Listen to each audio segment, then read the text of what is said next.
NEET 2024। अब आपके सामने एक और मैच द फॉलोइंग के क्वेश्चन यहाँ पे है, लेकिन अगर इस बार आप देखें तो कुछ वॉल्यूम एंड कैपेसिटीज़ लिखी हैं जो कि हम कहाँ पढ़ते हैं, breathing and exchange of gases नाम के चैप्टर में, है ना। Breathing and exchange of gases, जो कि कहाँ है, 11th आपके एनसीईआरटी में देखने को मिलेगा। ब्रीदिंग चैप्टर रेस्पिरेटरी सिस्टम का पढ़ेंगे ध्यान से। रेसिडुअल वॉल्यूम है तो हमें पता है residual volume is that volume of air that is remaining in lungs even after आपका फोर्सफुली जब आप एक्सपायर कर देते हैं। अगर एक स्पायरोग्राम में हम यहाँ बनाएंगे तो ये वो वॉल्यूम है जो रफली कितनी मिलेगी आपको, 1200 ml के अप्रॉक्स मिलेगी। दैट इज़ द वॉल्यूम जो कि लंग्स में पड़ी रहती है। ये है रेसिडुअल वॉल्यूम।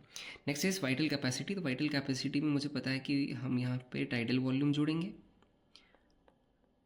ठीक है, ERV जोड़ेंगे एंड IRV यहाँ पे ऐड ऑन करेंगे, यानी ये तीन वैल्यूज़ को जोड़ने वाले को हम क्या कहते हैं, वाइटल कैपेसिटी। तो वाइटल कैपेसिटी क्या है, मैक्सिमम वॉल्यूम ऑफ एयर, या तो आप इंस्पायर कर ले फोर्सफुली आफ्टर फोर्स एक्सपायरेशन, या maximum amount of air forcefully आप एक्सपायर करें आफ्टर मैक्सिमम इंस्पायरेशन, है ना। तो maximum volume of air that can be breathe in after force expiration. यहाँ पे देखिए ये मुझे मिल चुका है, ये दोनों डेफिनेशन है घुमा के दी है एनसीईआरटी में।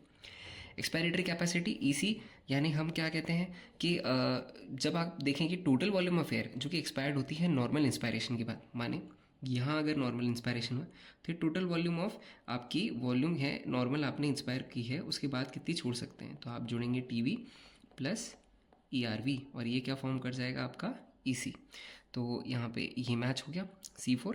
अब बचा है टाइडल वॉल्यूम। तो पता है वॉल्यूम ऑफ एयर इंस्पायर्ड और एक्सपायर्ड ड्यूरिंग नॉर्मल रेस्पायरेशन, यानी A3 B1 C4 और D हो गया यहाँ पे 2।